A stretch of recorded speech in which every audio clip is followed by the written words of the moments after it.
안녕하십니까. 공병호TV의 공병호입니다. 요시노 아키라 교수입니다. 일본 메이조대 교수시고 올해 71세입니다. 우리가 자주 지금 사용하고 있는 리튬 이온 배터리의 상용화에 대한 그런 공로로 노벨 화학상을 수상하게 됐습니다.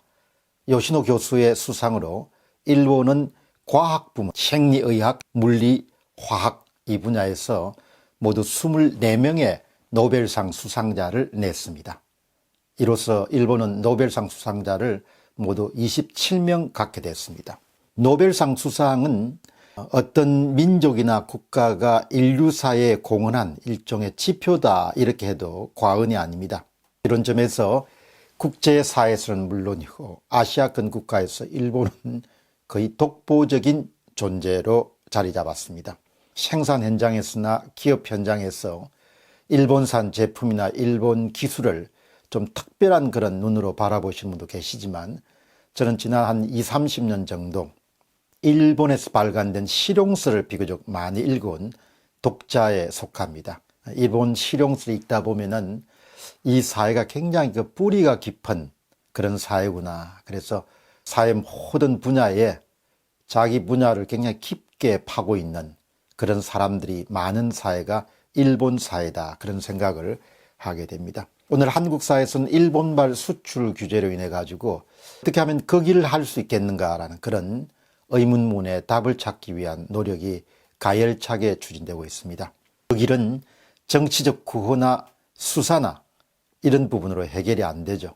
국민들이 각자 자신이 일하고 있는 그런 분야에서 정말 신명을 바쳐서 최선을 다해서 자기 분야를 파고 들어가는 그런 사람들이 많을 때 자연스럽게 부산물로서 그 길이란 그런 성과를 우리가 손에 넣을 수 있다는 점을 생각하게 됩니다. 개개인이 생업의 현장에서 어떤 태도와 마음가짐을 갖고 일하는 부분이 대단히 중요한데요. 오늘은 요시노 아키라의 인생 교훈을 대해서 살펴보도록 하겠습니다. 요시노 아키라의 인생 교훈은 우리가 무엇을 배울 수 있는가? 국경을 떠났어, 분야를 떠났어, 누군가로부터 배움을 생활하는 것은 대단히 중요한 일이죠.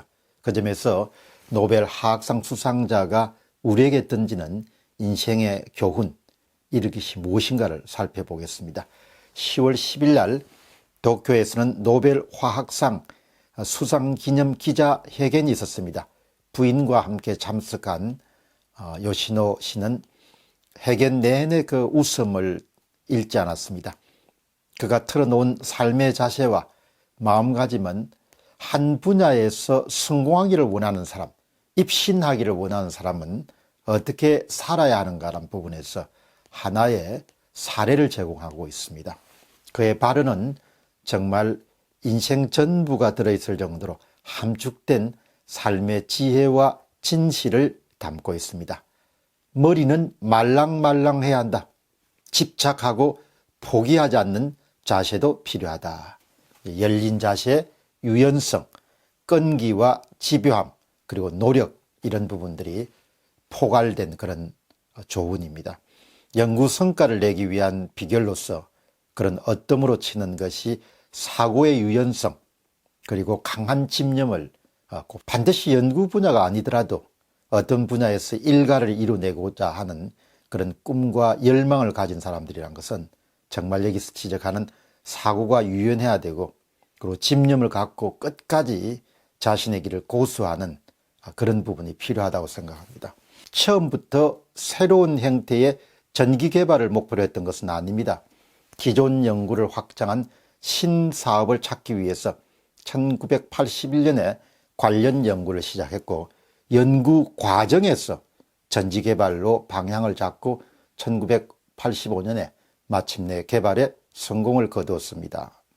인생이든 연구 개발이든 모든 것은 계획한 대로 척척 돌아갈 수가 없죠. 시행착오도 있고 실수도 있고 기대한 그런 결실이 나오지 않는 것이 아주 일상입니다. 그렇기 때문에 우리는 추진하는 과정에서 모든 것은 발견하는 것이고 찾아내는 것이다. 따라서 실험 정신과 도전 정신이라는 것이 굉장히 중요하죠. 또 이런 이야기를 합니다. 문외한이라서 오히려 선입견이 없었고 기존 방식에 얽매이지 않고 다양한 시도를 끊임없이 한 것이 효과적이었습니다. 만약 전지회사에 입사해서 신형 전지 개발에 매진했다면 오히려 리튬 이온 전지는 개발하지 못했을 것입니다. 사실 우리들 삶 앞에 무엇이 기다리고 있는지를 정확히 알 길은 없습니다.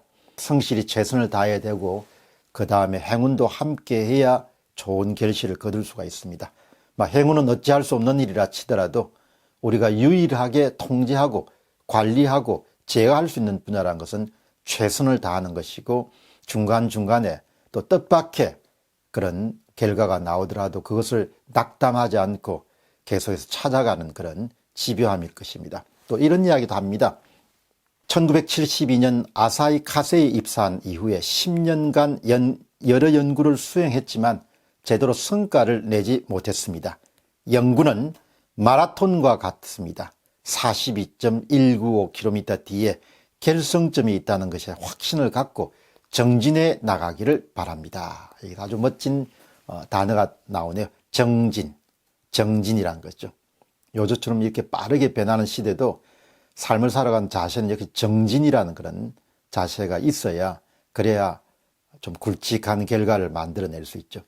요약해서 말씀드리면은 우리 사회에서 정치의 영향력이 좀 많이 줄어들어서 정권이 바뀌더라도 사람들이 생업의 현장에 그대로 집중할 수 있게끔, 정권이 바뀌면 과학계도 온통 그냥 휘저어가지고 전 정권에서 만들어진 그런 연구 성과물이라든지 연구 프로젝트는 다 거부되는 그런 일들이 반복돼서는 안 될 것입니다. 각자가 자신의 생업의 현장에서 좀 더 집중하고 몰입할 수 있도록 하는 일이 꼭 필요하고, 무엇을 하든 개인은 자신이 하는 일이 작품이다라고 생각하는 사람들이 우리 사회에 많아야 이렇게 훌륭한 결과를 손에 넣을 수 있지 않겠느냐, 그렇게 생각합니다. 하루도 작품이고 인생도 작품이고 내 손을 거치는 모든 업무도 작품이다라고 생각하는 사람들이 많은 그런 사회가 되기를 소망합니다. 공병호 TV의 공병호였습니다. 감사합니다.